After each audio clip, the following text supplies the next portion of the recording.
Hello students, welcome to Rana classes.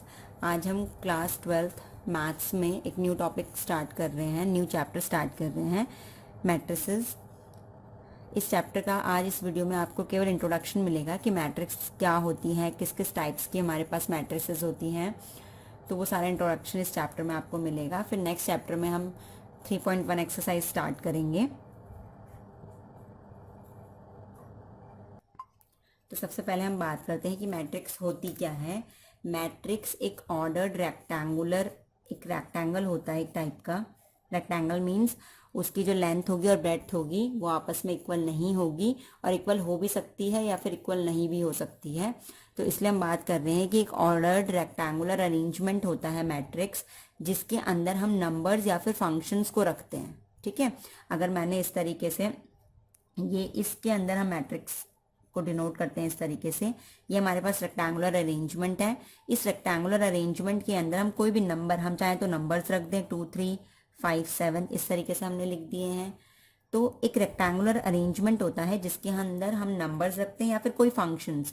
हम चाहें तो इसके अंदर फंक्शंस रख सकते हैं, sin x, cos x, tan x, sec x, इस तरीके से भी रख सकते हैं। तो कोई भी फंक्शंस रख सकते हैं हम रेक्टेंगुलर अरेंजमेंट के अंदर, या फिर हम कोई भी नंबर्स रेक्टेंगुलर अरेंजमेंट के अंदर रख सकते हैं, और उसी को हम कहते हैं मैट्रिक्स। तो मैट्रिक्स क्या हो गया? एक तरीके का ऑर्डर्ड रेक्टेंगुलर अरे ऑफ नंबर्स हो गया। मतलब हम नंबर्स या फंक्शंस को किसी रेक्टेंगुलर अरेंजमेंट के अंदर रखते हैं, और जो ये हमारे पास नंबर्स होते हैं या फिर ये जो फंक्शंस होते हैं, हम इन्हें एलिमेंट्स कहते हैं मैट्रिक्स के। ये इस मैट्रिक्स का एलिमेंट्स हैं ये, या फिर एंट्रीज हो गई कि इस मैट्रिक्स के अंदर जो हमने एंट्रीज फिलअप की हैं वो या तो नंबर्स हो सकती हैं या फिर कोई फंक्शंस हो सकते हैं। तो सिंपल सी भाषा में अगर बात करें कि मैट्रिक्स होती क्या है, तो जैसे हम नॉर्मल सी बात करते हैं, मैट हमारी क्या होती है? चटाई होती है। जो घरों में हमारी चटाइयाँ होती हैं वो भी क्या होती है? एक रेक्टेंगल ही तो होती है इस तरीके का। उस रेक्टेंगल में हमारे पास पतली पतली सी लेयर्स होती हैं इस तरीके की, और इस तरीके की भी हॉरिजॉन्टल भी होती है और वर्टिकल भी होती है। तो उसी से हमारी मैट बन जाती है, मतलब हमारी चटाई बन जाती है। तो मैट्रिक्स भी एक तरीके की चटाई जैसा अरेंजमेंट है, एक रेक्टेंगुलर अरेंजमेंट है जिसके अंदर हम नंबर या फिर फंक्शंस को रखते हैं। तो हमारे पास जब हम इन नंबर्स और फंक्शंस को रख देते हैं तो वो नंबर्स और फंक्शंस हमारी एंट्रीज या फिर एलिमेंट्स कहलाती हैं मैट्रिक्स के। अब आता है कि ऑर्डर क्या होता है मैट्रिक्स का। ये भी बहुत ही इंपॉर्टेंट बात है कि ऑर्डर क्या होता है मैट्रिक्स का। मैट्रिक्स के अगर हम ऑर्डर की बात करें तो जितनी हमारी रो होती हैं, इनटू में क्रॉस का साइन होता है ये, कॉलम, जितने हमारे कॉलम्स होते हैं, ठीक है, वो हमारा ऑर्डर कहलाता है। अब रो और कॉलम क्या होगा, हमें पता ही है। हॉरिजॉन्टल लाइन हमारे पास क्या होती है? रोज होती हैं, और हमारी जो वर्टिकल लाइंस होती हैं वो हमारे पास क्या होती है? कॉलम्स होती हैं। तो एक रेक्टेंगुलर अरेंजमेंट जब हम बनाएंगे तो हमारे पास कुछ हॉरिजॉन्टल लाइंस होंगी और कुछ वर्टिकल लाइंस होंगी। वो हॉरिजॉन्टल लाइंस को अगर हम गिनेंगे कितनी हॉरिजॉन्टल लाइंस हैं तो वो हमारी रोज हो जाएंगी, और कितनी वर्टिकल लाइंस हैं तो वो हमारे कॉलम हो जाएंगे। तो जितनी रोज होंगी, नंबर ऑफ रोज अगर हम बात करें, क्रॉस लगा के नंबर ऑफ कॉलम्स, तो number of rose cross number of columns, यही हमारा ऑर्डर कहलाता है। अगर हम यहाँ पे बात करें तो कितनी रोज हो गई? एक रो, दो रो, ठीक है। तो रो इनटू में कॉलम कितने हो गए? ये पूरा एक कॉलम, ये पूरा दूसरा कॉलम, तो 2 क्रॉस 2 इसका क्या हो जाएगा? ऑर्डर हो जाएगा। अगर हमारे पास ये इस टाइप की मैट्रिक्स हो गई 1 2 3 5 7 9 8 10 14, ये हमारी मैट्रिक्स है। अगर हमें इसका ऑर्डर निकालना है तो सबसे पहले हमें नंबर ऑफ रोज बतानी होंगी। नंबर ऑफ रोज कितनी है हमारे पास? इसमें 3 है, एक 1 रो 2 रो 3 रो। क्रॉस में कॉलम्स कितने हैं? 1 2 3, 3 कॉलम्स हैं, ठीक है। तो ये 3 क्रॉस 3 की मैट्रिक्स हो गई। या फिर हम ऐसे बना सकते हैं 1 2 3 4 5 6। हमारे पास रोज कितनी है? एक, दो, 2 रोज हो गई। कॉलम्स कितने हैं? 1 2 3, 3 कॉलम, तो 2 क्रॉस 3 की मैट्रिक्स हो गई, और यही इसका ऑर्डर कहलाता है, ठीक है। तो हमारे पास ऑर्डर क्या हो गया? Number of rose cross number of columns.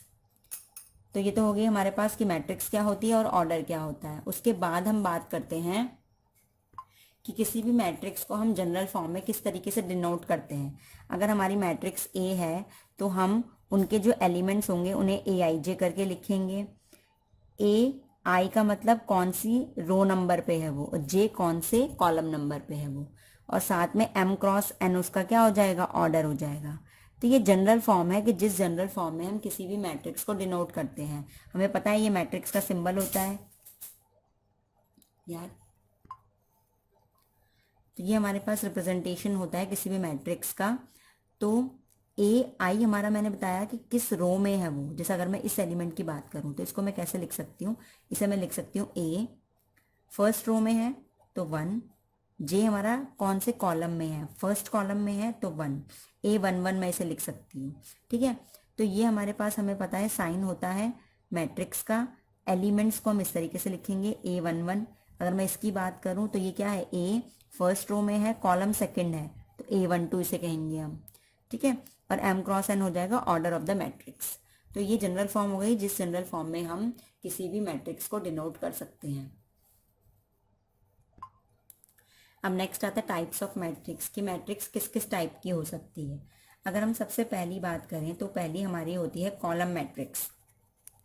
नाम से ही आपको समझ में आ रहा होगा, ऐसी मैट्रिक्स, नाम में क्या है कि कॉलम मैट्रिक्स। तो ऐसी मैट्रिक्स जिसमें कॉलम एक ही हो, ठीक है, एक ही कॉलम होना चाहिए, उन्हें हम बोलते हैं कॉलम मैट्रिक्स। जैसे 0 1 2 3 ये हमारे पास मैट्रिक्स है। अब इस मैट्रिक्स में अगर आप देखेंगे तो रोज तो कितनी है, 1 2 3 4। अगर हॉरिजॉन्टल लाइन खींचेंगे तो कितनी होंगी, 4। तो 4 रोज है बट कॉलम हमारा एक ही है। तो ऐसी मैट्रिक्स जिसमें कॉलम केवल 1 होता है उसे हम बोलते हैं कॉलम मैट्रिक्स। क्योंकि ये किस तरीके से दिख रही है, एक स्ट्रेट लाइन की तरह दिख रही है ना, मतलब एक ही लाइन दिख रही है, मतलब कॉलम की तरह दिख रही है, तो इसे हम बोलेंगे कॉलम मैट्रिक्स। तो कॉलम मैट्रिक्स को हम डिफाइन करेंगे तो क्या होगा, ऐसी मैट्रिक्स जिसमें केवल और केवल एक ही कॉलम हो, इट हैज़ ओनली 1 कॉलम, तो ऐसी मैट्रिक्स हमारी कहलाएंगी कॉलम मैट्रिक्स। अगर हम सेकंड बात करें, अगर हम इसी तरीके से अगर रो मैट्रिक्स की बात करें तो जिस तरीके से हमारा कॉलम मैट्रिक्स में एक ही कॉलम होता है, इसी तरीके से रो मैट्रिक्स में हमारा एक ही रो होता है।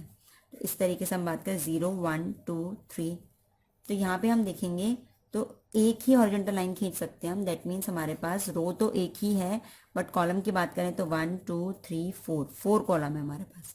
कॉलम 4 है बट रो हमारी एक ही है।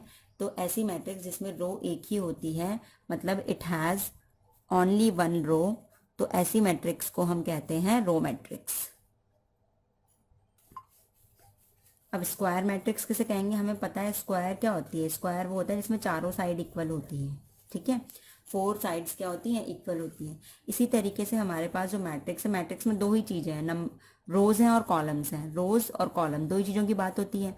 तो ऐसी मैट्रिक्स जिसमें रोज और कॉलम्स इक्वल हो जाएं, मतलब जितनी रोज होंगी उतने ही कॉलम्स हो जाएं, तो ऐसी मैट्रिक्स को हम बोलते हैं स्क्वायर मैट्रिक्स।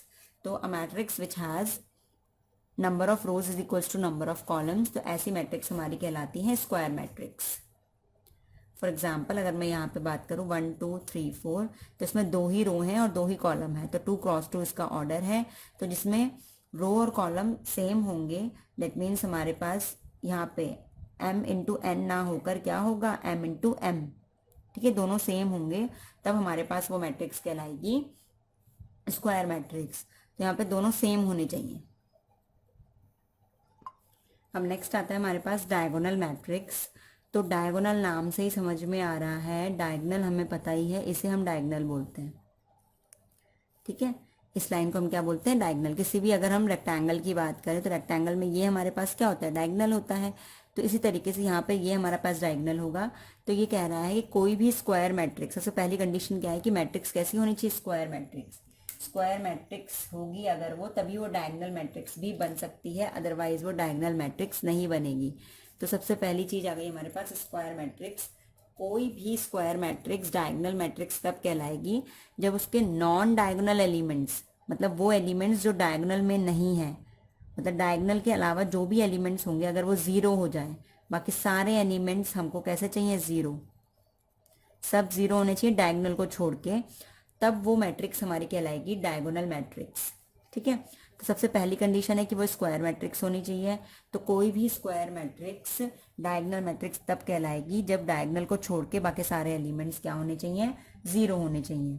तो अगर मैं बात करूं इस मैट्रिक्स की, तो ये मैट्रिक्स हमारी क्या बन जाएगी, डायगोनल मैट्रिक्स बन जाएगी, क्योंकि इसमें डायगोनल को छोड़ के बाकी सारे एलिमेंट्स हमारे क्या है, 0 हैं।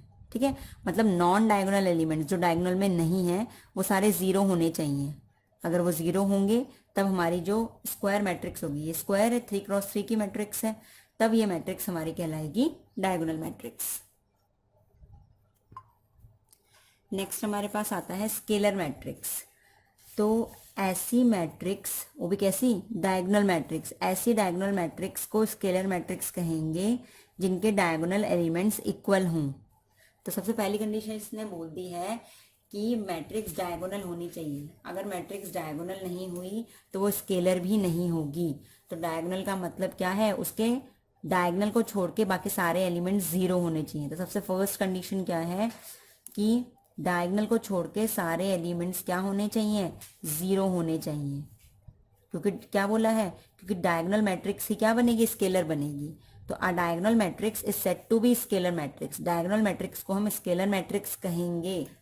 तो सबसे पहले वो डायगोनल होनी चाहिए, मतलब उसको डायगोनल को छोड़ के बाकी सारे एलिमेंट जीरो होने चाहिए।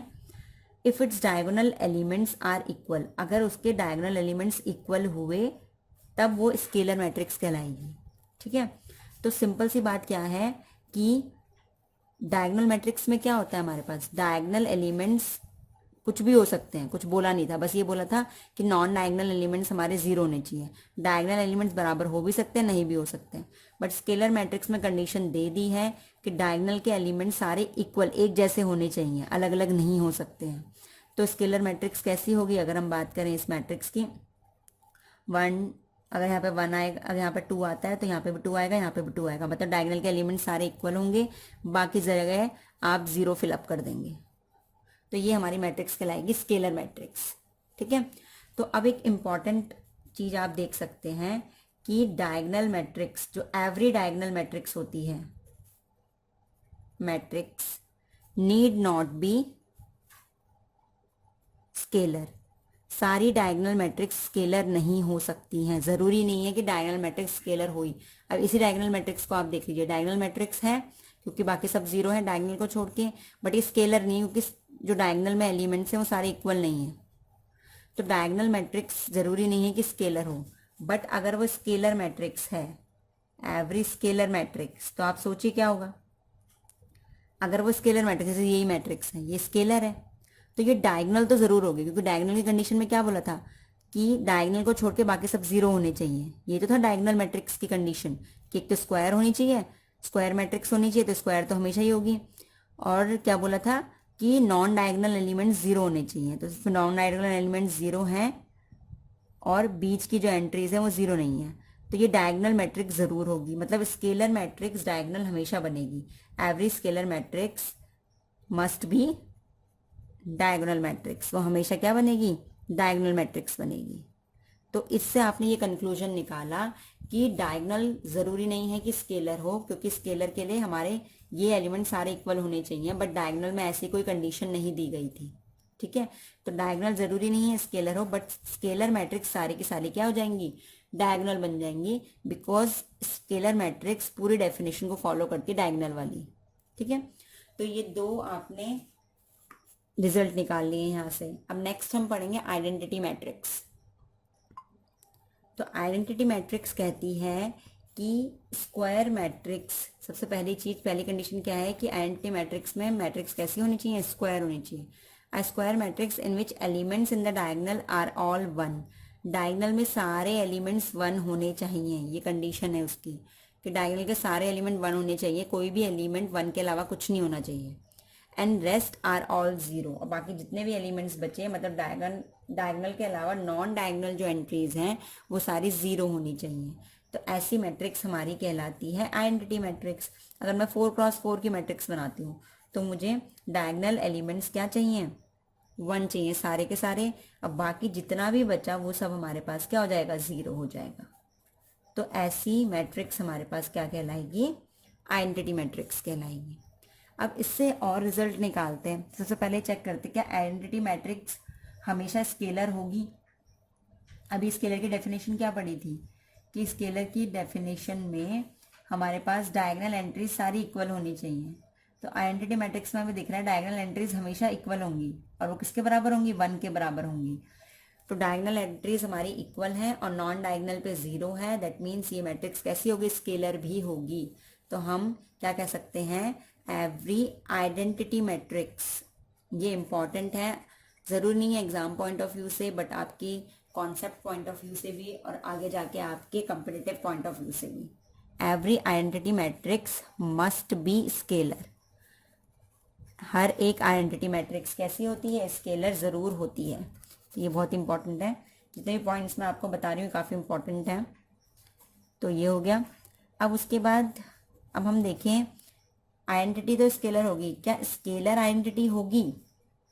एवरी स्केलर मैट्रिक्स, अगर मैं बात करूं, खुद ही सोचिए, स्केलर मैट्रिक्स हमारे पास अगर हम इसकी बात करें,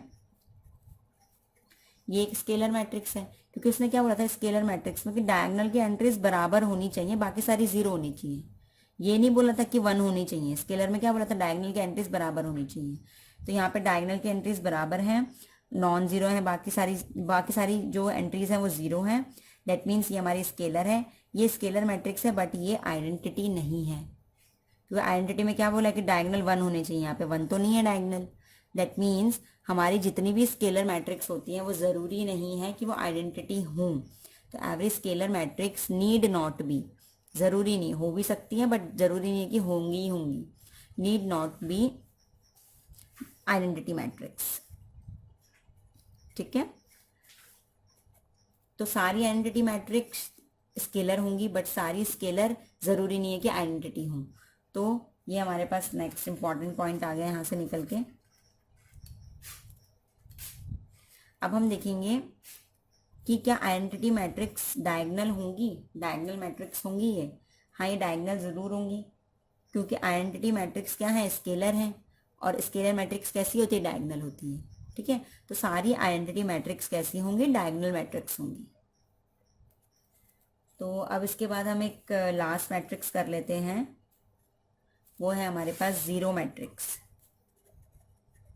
इसका तो आपको नाम से ही समझ में आ रहा होगा। तो ऐसी मैट्रिक्स हमारी जीरो मैट्रिक्स होती हैं जिनमें सारी एलिमेंट्स हमारे, या फिर सारी एंट्रीज कहें हम, सारी एंट्रीज 0 होती हैं, कोई भी एंट्री नॉन ज़ीरो नहीं होनी चाहिए, चाहे वो डायगोनल में हो चाहे वो नॉन डायगोनल में हो। तो ऐसी मैट्रिक्स जिसमें सारी एंट्रीज हमारी 0 होती हैं उन्हें हम बोलते हैं जीरो मैट्रिक्स। तो ये हो गया हमारे पास जीरो मैट्रिक्स। उसके बाद हम एक छोटा सा कॉन्सेप्ट और लेते हैं, इक्वालिटी ऑफ मैट्रिक्स, कि कब दो मैट्रिक्सेस आपस में इक्वल होंगी। ठीक है, अगर हमारे पास 2 मैट्रिक्स हैं, 3 मैट्रिक्स, कब कोई भी मैट्रिक्स आपस में इक्वल होंगी, वो हमारा कॉन्सेप्ट आता है इक्वालिटी ऑफ मैट्रिक्स के अंदर। तो इक्वालिटी ऑफ मैट्रिक्स के अंदर सबसे पहले हमारे पास 2 मैट्रिक्स होनी चाहिए। हमने मान लिया एक मैट्रिक्स हमारे पास ए है, ए इज इक्वल्स टू ए आई जे उसके एलिमेंट्स हैं। दूसरी मैट्रिक्स हमारे पास बी है, बी आई जे उसके एलिमेंट्स हैं। तो ये 2 मैट्रिक्स आपस में इक्वल कब होंगी, हम कब कहेंगे कि ए इज इक्वल्स टू बी है? सबसे पहली कंडीशन हमारे पास सेम ऑर्डर होना चाहिए दोनों का। ठीक है, दोनों का ऑर्डर सेम होना चाहिए। दैट मीन्स जितनी रोज इसके पास है उतनी रोज इसके पास होनी चाहिए, जितने कॉलम्स इसके पास है उतने ही कॉलम्स इसके पास होनी चाहिए।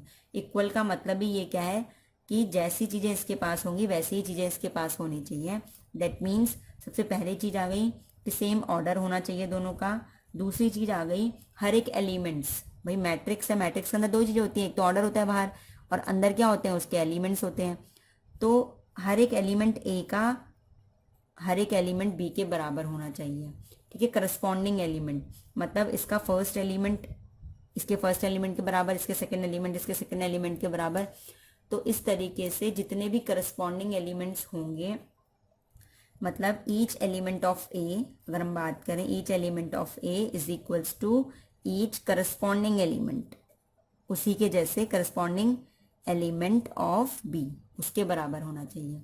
मतलब अगर हमारे पास ये मैट्रिक्स है और ये मैट्रिक्स है, ये ए है ये बी है, ये A11 है, ये A12 है, A13 A14, ऐसे ही B11 B12 B13 B14। तो A11 B11 के बराबर हो, मतलब ए का हर एक एलिमेंट उसके करस्पॉन्डिंग, इसके करस्पॉन्डिंग, ये फर्स्ट एलिमेंट है ये भी फर्स्ट एलिमेंट है, तो उसके करस्पॉन्डिंग एलिमेंट के बराबर होना चाहिए। तो A12 B12 के बराबर हो, A13 B13 के बराबर हो, A14 B14 के बराबर हो।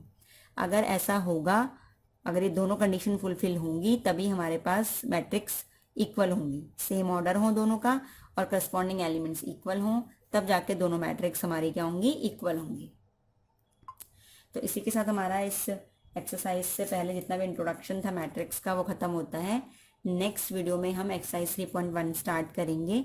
अगर आपको वीडियो पसंद आए तो वीडियो को लाइक करें, चैनल को सब्सक्राइब करें, शेयर करें और साथ ही बेल आइकन ज़रूर दबाएं। Thank you.